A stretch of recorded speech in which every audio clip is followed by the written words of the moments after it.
आदर्शगाव मांजरसुंबा येथे श्री क्षेत्र गोरक्षनाथगड येथे धार्मिक कार्यक्रमाची नियोजन बैठक संपन्न झाली आहे। आदर्शगाव मांजरसुंबा श्री क्षेत्र गोरक्षनाथगड देवस्थानच्या वतीने कलशरोहण धार्मिक कार्यक्रमाबाबत नियोजन बैठक संपन्न। कलशरोहण, पालखी मिरवणूक, नवनाथ पारायण व कीर्तन सोहळ्याचे आयोजन ठरविण्यात आले। तालुक्यातील आदर्शगाव म्हणून ख्याती असलेले मांजरसुंबा येथील श्री क्षेत्र गोरक्षनाथगड देवस्थानच्या वतीने येत्या 7 मार्च 2026 रोजी होणाऱ्या कलशरोहण व लोकार्पण सोहळ्यानिमित्त विविध धार्मिक व आध्यात्मिक कार्यक्रमांचे नियोजनाची बैठक देवस्थानचे अध्यक्ष ॲडव्होकेट शंकरराव कदम यांच्या अध्यक्षतेखाली संपन्न झाली आहे। या बैठकीत कलशरोहण सोहळ्यापूर्वी भव्य पालखी मिरवणूक, नवनाथ पारायण आणि कीर्तन कार्यक्रमांचे आयोजन करण्यात आले। 27 फेब्रुवारी रोजी सकाळी 11 वाजता श्री क्षेत्र गोरक्षनाथगड मांजरसुंबा येथील कलशरोहण पालखी मिरवणुकीचा शुभारंभ होणार आहे। या मिरवणुकीत पारंपरिक टाळ, मृदुंग, नाद भक्त, वारकरी मंडळी, महिला भक्त तसेच स्थानिक गावकऱ्यांचा उत्स्फूर्त सहभाग असणार आहे। मुक्कामाचे वेळापत्रक पुढील प्रमाणे आहे। 27 फेब्रुवारी दुपारी वडगाव गुप्ता, सायंकाळी धैरे येथे मुक्काम। 27 फेब्रुवारी दुपारी राहुरी आणि उमरे येथे मुक्काम। 1 मार्च दुपारी सोनई ते वांबोरी मुक्काम। 2 मार्च दुपारी जेऊर व रात्री नगर शहर मार्गे गोरक्षनाथ गडावर आगमन। या दरम्यान विविध धार्मिक, आध्यात्मिक व सांस्कृतिक कार्यक्रमांचे आयोजन करण्यात आले असून पालखी दिंडी सोहळा अत्यंत भव्य स्वरूपात पार पडणार आहे। श्री क्षेत्र गोरक्षनाथगड येथे सकाळी 8 ते 12 या वेळेत नवनाथ पारायण कार्यक्रम होणार आहे। ज्या भक्तांना पारायणास बसायचे आहे त्यांनी देवस्थान कार्यालयाशी संपर्क साधावा असे आवाहन करण्यात आले। कलशरोहण सप्ताहा दरम्यान दररोज हरिकीर्तन कार्यक्रमाचे आयोजन करण्यात आले आहे। 4 मार्च हरिभक्त परायण जगन्नाथ महाराज पाटील मुंबई यांचे कीर्तन आहे, तर 5 मार्च श्रीनिवास महाराज घोगे यांचे कीर्तन। 6 मार्च हरिभक्त पारायण जंगले महाराज शास्त्री यांचे कीर्तन। 7 मार्च महंत रामगिरी महाराज सरलाबेट यांच्या शुभ हस्ते कलशरोहण धार्मिक कार्यक्रम संपन्न।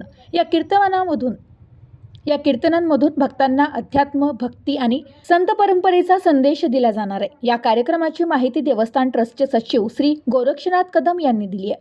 बैठकीदरम्यान माजी सरपंच जालिंदर कदम, विश्वस्त मंडळाचे सदस्य आणि नाथ भक्त उपस्थित होते। उपस्थितांनी कार्यक्रम नियोजनासंदर्भात विविध सूचना मांडल्या। अध्यक्ष ॲडव्होकेट शंकरराव कदम यांनी सांगितले की कलशरोहण सोहळा हा आपल्या श्रद्धेचा आणि अभिमानाचा दिवस आहे। या कार्यक्रमाद्वारे गावातील धार्मिक, सांस्कृतिक आणि सामाजिक एकतेला बळ मिळेल। सर्व भक्तांनी नियोजनात व सोहळ्याच्या यशस्वी आयोजनात आपला सक्रिय सहभाग नोंदवावा असे आवाहन देवस्थान ट्रस्ट यांच्याकडून करण्यात आले। आज या ठिकाणी चैतन्य गोरक्षनाथ गडावर मंदिराचं गेल्या अनेक वर्षापासून चालू असलेलं काम पूर्ण झाल्यामुळे देवस्थानच्या वतीने आणि नाथ भक्तांच्या वतीने श्री गोरक्षनाथ मंदिराच्या कलशरोहणाचा कार्यक्रम या ठिकाणी महंत रामगिरी महाराज यांच्या प्रमुख उपस्थितीत दिनांक 7 मार्च 2026 रोजी आयोजित केलेला आहे।